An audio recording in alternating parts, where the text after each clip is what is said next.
Good evening बच्चों हमारा topic चल रहा था सेल स्ट्रक्चर एंड फंक्शन। और इसमें हमने न्यूक्लियस स्टार्ट कर दिया था। न्यूक्लियस में हमने यहाँ जेनेटिक तक कर लिया था, जीन्स तक कर लिया था। मैंने आपको बताया था कि क्रोमोसोम्स क्या होते हैं। ठीक है, chromosomes contains thread like structure, sorry the nucleus contain thread like structure, जिसको हम कहते हैं क्रोमोसोम्स। और ये क्या कैरी करते हैं? जीन्स और इनहेरिटेंस और transfer of characteristics from parents to their offspring. मतलब ये अपने जो पेरेंट्स के कैरेक्टरिस्टिक्स होते हैं, लाइक उनके कलर, उनकी हाइट है ना, उनकी स्किन, ठीक है, तो वो सारी प्रॉपर्टीज़ अपने बच्चों में ट्रांसफ़र करते हैं। ठीक, नाउ हम न्यूक्लियस में आगे समझेंगे कि न्यूक्लियस और क्या क्या चीज़ें होती हैं इसके अंदर। ठीक है, तो यहाँ पर हम लिखेंगे न्यूक्लियस। न्यूक्लियस ऐसा नहीं है केवल ये जो इनहेरिटेंसी प्रॉपर्टी होती है या जीन्स होती है यही इसमें कैरी होता है। न्यूक्लियस एक तरीके से सेंटर भी होता है। न्यूक्लियस इज एक्ट्स एज, ये एक तरीके से किसी भी सेल का कंट्रोल सेंटर होता है। यहाँ से ही पूरी सेल की एक्टिविटी कंट्रोल होती है। Nucleus is act as control centre of the activities of the cell, activities of the cell. ठीक है, और यही सारी चीज़ें कंट्रोल करता है। और इसी पूरे कंटेंट को द एंटायर, पूरे का पूरा जो कंटेंट है, द एंटायर, यहाँ पे लिखेंगे the entire content of a living cell. किसी भी लिविंग सेल के अंदर जो एंटायर कंटेंट है, न्यूक्लियस, ठीक है, न्यूक्लियस कह लें हम, उसमें साइटोप्लाज्म कह लें, सेल वॉल, सेल मेम्ब्रेन, इसी पूरी चीज़ को क्या कहा जाता है? ये सारी चीज़ें मिलके क्या बनाती है? प्रोटोप्लाज्म, या इनको प्रोटोप्लाज्म के नाम से जाना जाता था। Entire cell is known as, पूरी की पूरी जो सेल है उसको हम किस नाम से जानते हैं? Protoplasm, protoplasm. ठीक है, और इस प्रोटोप्लाज्म के अंदर क्या क्या चीज़ होती है? प्रोटोप्लाज्म के अंदर क्या क्या चीज़ें होती हैं? प्रोटोप्लाज्म इंक्लूड्स, इसके अंदर क्या क्या चीज़ें? इंक्लूड्स न्यूक्लियस, इसके अंदर क्या क्या चीज़ें आती है? न्यूक्लियस आता है, and cytoplasm,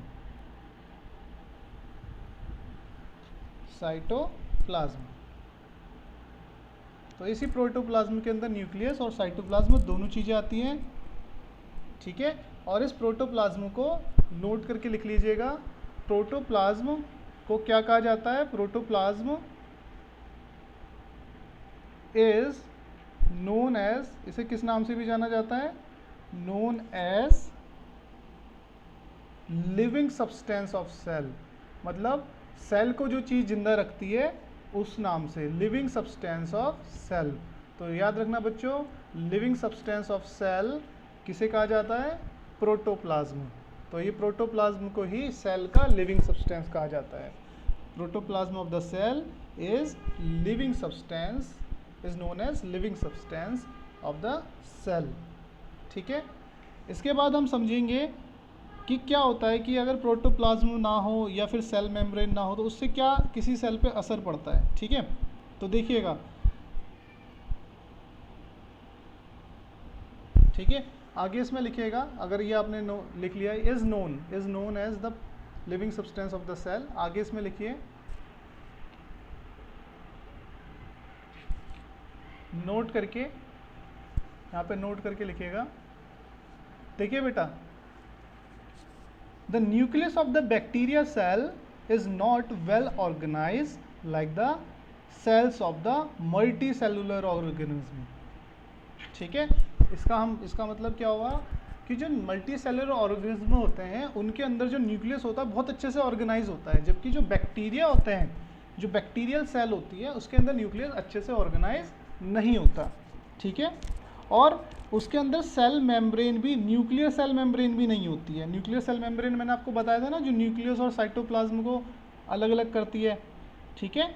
the cells having nuclear material without nuclear membrane, तो इसका मतलब क्या हुआ भाई, जब जिस सेल के अंदर न्यूक्लियर मेम्ब्रेन ही नहीं है जो न्यूक्लियस और साइटोप्लाज्म को अलग करती है, तो उस टाइप की सेल को हम बोलते हैं प्रोकायरेटिक सेल, ठीक है, प्रोकायरेटिक सेल्स, ठीक, समझ में आया बेटा। और the cells having well organised nucleus, और सेल जिनके अंदर बहुत अच्छे से न्यूक्लियस को ऑर्गेनाइज किया जाता है और उनमें न्यूक्लियर मेम्ब्रेन भी होती है, उनको हम बोलते हैं eukaryotic cell. And all organism other than bacteria, मतलब सारे ऑर्गेनिज्म बैक्टीरिया को छोड़ के और ब्लू एल्गी को छोड़ के, other than bacteria and blue algae are called eukaryotics, ठीक है बेटा, समझ में आया। चलिए अब नोट डाल के हेडिंग डालिए, ठीक, नोट डाल के आगे लिखिए, नोट डाल के, इसमें इंपॉर्टेंट है काफ़ी। बैक्टीरियल सेल, बैक्टीरियल जो बैक्टीरियल सेल होती हैं, bacterial cells do not have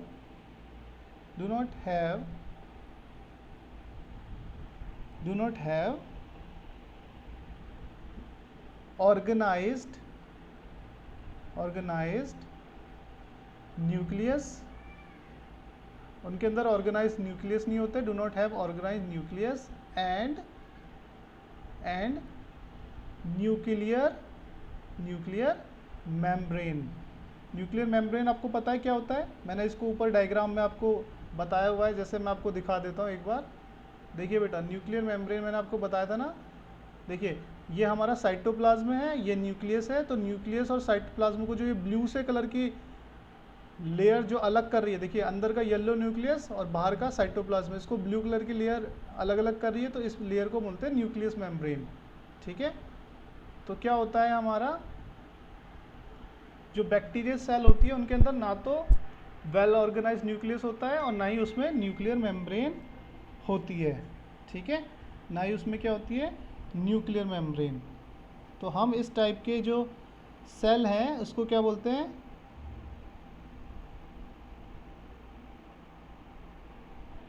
so these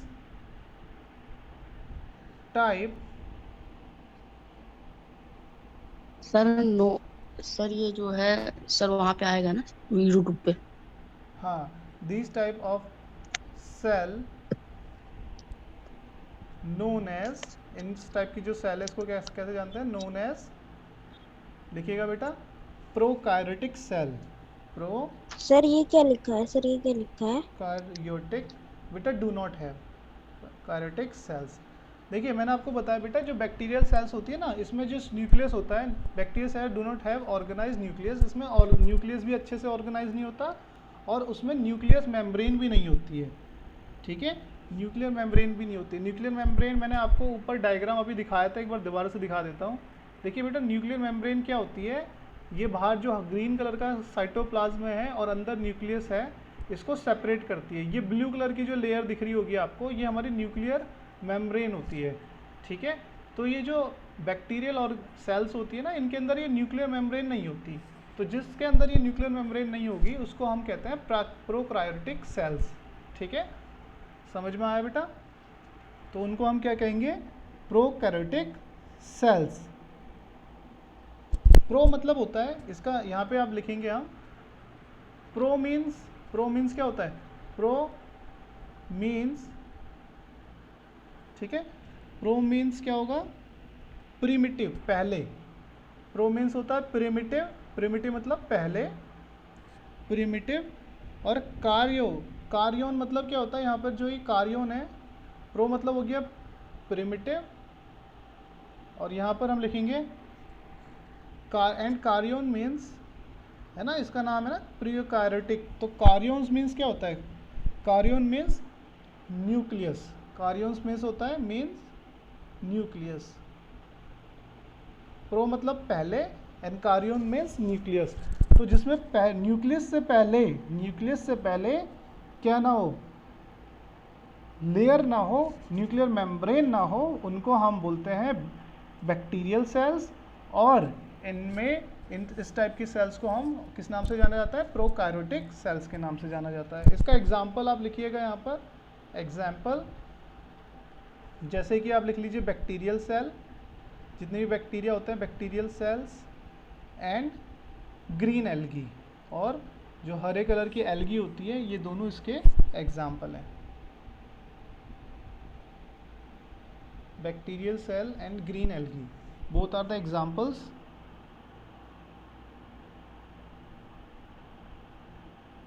ठीक है, अब आगे लिखिएगा। ये तो हो गया हमारा। सर हाँ बेटा। सर ग्रीन एल्गी वही ना जो ज्यादा देर जहाँ पानी रहता है तो हाँ वो हाँ, फर्श वो वही ग्रीन वाली ग्रीन बेटा, टाइप हो जाती है। बिल्कुल बिल्कुल बेटा, वही है ग्रीन एल्गी, वही है। तो अभी आगे लिखिएगा।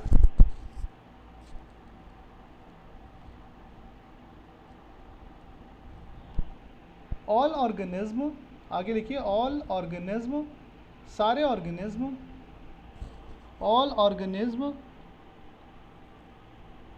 which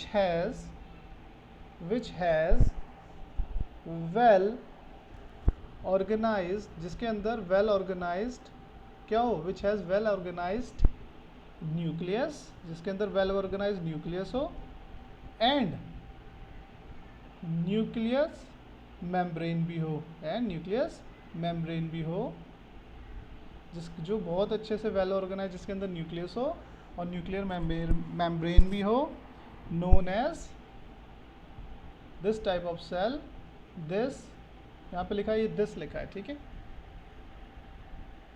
this type of cell known as,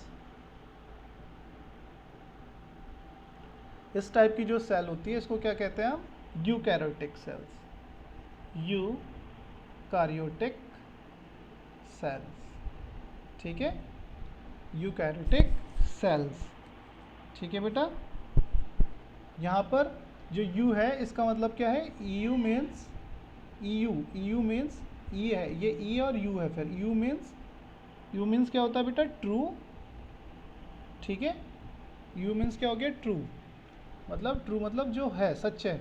you means true, and karyotic means तो मैंने आपको लिखवा ही दिया है पहले ही। Eu means true and karyon means nucleus, जिसके अंदर न्यूक्लियस हो उसको हम क्या बोलेंगे? यूकैरियोटिक्स। समझ में आया? किसी को कोई दिक्कत इसमें? एग्जाम्पल इसका हम लिख लेंगे। एग्जाम्पल हो जाएगा इसका क्या क्या बेटा? ऑल ऑर्गेनिज्म, जितने भी ऑर्गेनिज्म हैं, ह्यूमन बीइंग, हम सब, ठीक है। ऑल ऑर्गेनिज्म, ठीक है, एक्सेप्ट ऑर्गेनिज्म, सारे के सारे ऑर्गेनिज्म, किस किस को छोड़ के? बस बैक्टीरियल सेल को और एल्गी को छोड़ के जितने भी ऑर्गेनिज्म हैं सबके अंदर कैसी सेल्स होती हैं? यूकैरियोटिक सेल्स होती हैं। किसी को कोई दिक्कत? No sir. ठीक है, अब अगली हेडिंग डालिए बेटा, अगली हेडिंग सर डालिए। आज होमवर्क में तो ड्राइंग करने के लिए। ठीक है बेटा, दे देंगे। वैक्यूल, अगली हेडिंग डालिए वैक्यूल, ये क्या होता है? ठीक है, वैक्यूल हेडिंग डाल लीजिएगा बेटा।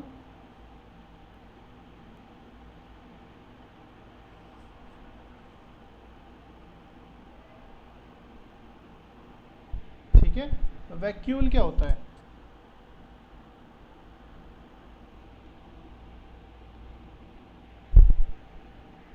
ब्लैंक लुकिंग स्ट्रक्चर, जो मतलब ऐसा स्ट्रक्चर जो खाली सा दिखे, किसके अंदर? ब्लैंक लुकिंग स्ट्रक्चर, मतलब जो एक खाली से दिखने वाला स्ट्रक्चर, जो खाली खाली सा दिखे, जो चीज़ खाली खाली सी दिखे इन साइटोप्लाज्म। साइटोप्लाज्म में जो आपको चीज़ें खाली खाली सी दिखे माइक्रोस्कोप से देखने पर, उनको हम क्या बोलते हैं? वैक्यूल। तो ब्लैंक लुकिंग स्ट्रक्चर, जैसे ये साइटोप्लाज्म है, सपोज बेटा ये फिगर है साइटोप्लाज्म की, तो जो ये खाली खाली सा स्पेस दिख रहा है ना बीच का, इसको हम वैक्यूल बोलते हैं, ठीक है। तो blank looking structure in cytoplasm known as vacuole, इसी को हम वैक्यूल कहते हैं, नोन एज वैक्यूल। अच्छा, अब ये वैक्यूल क्या होता है? मतलब इसका मतलब ये तो हमने पढ़ लिया, वैक्यूल होता क्या है, ठीक है। known as vacuole, VACUOLE.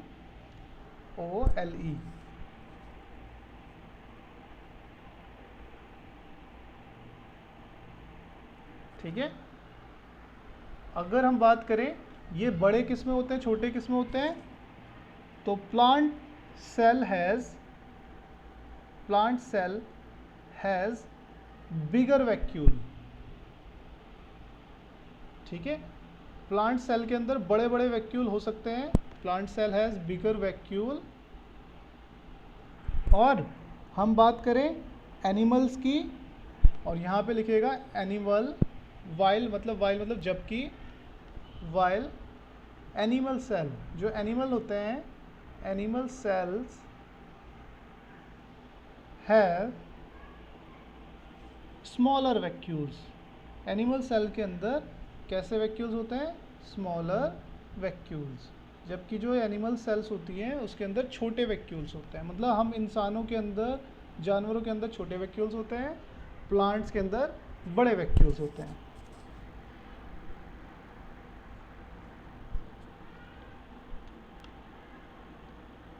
ठीक है, नेक्स्ट हेडिंग डालिए इसमें। अगली हेडिंग है प्लास्टिड्स।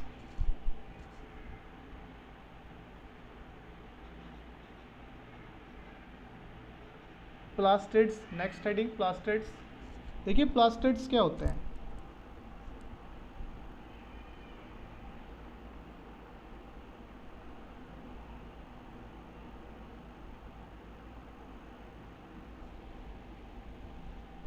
प्लास्टिड्स होते हैं स्मॉल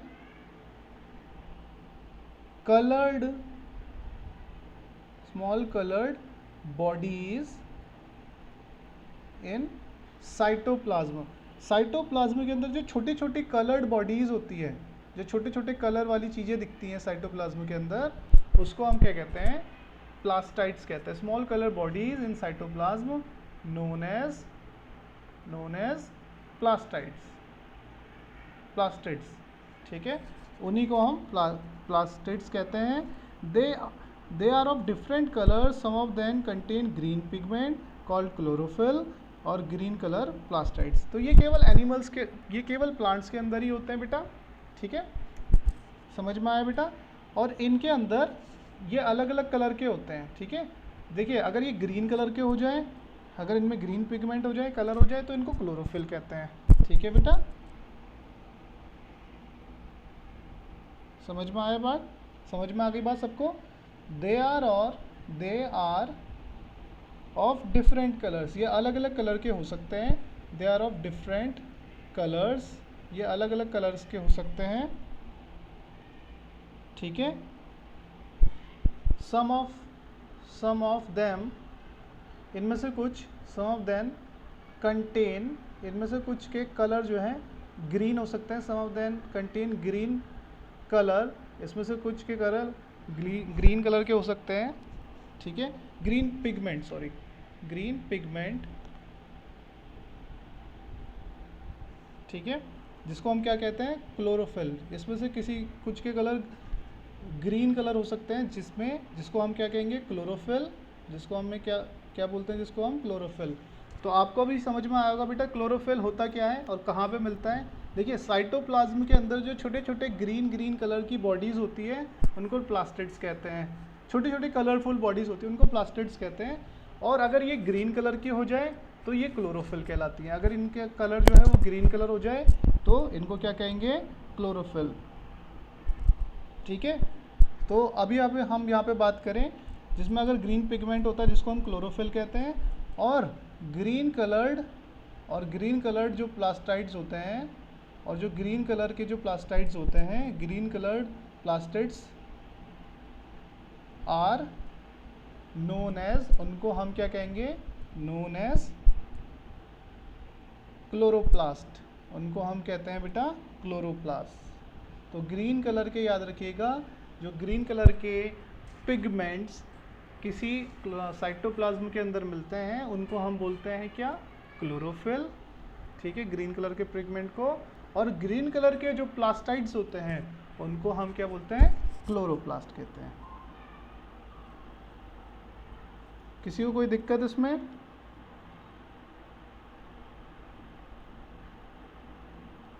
समझ में आया यहाँ तक सबको?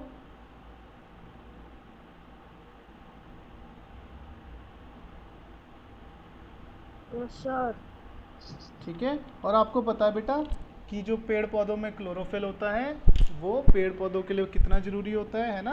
क्लोरोफिल की ही प्रेजेंस में क्या होती है बेटा? फोटोसिंथेसिस होता है। The chlorophyll in the chloroplast of leaves essential is for photosynthesis.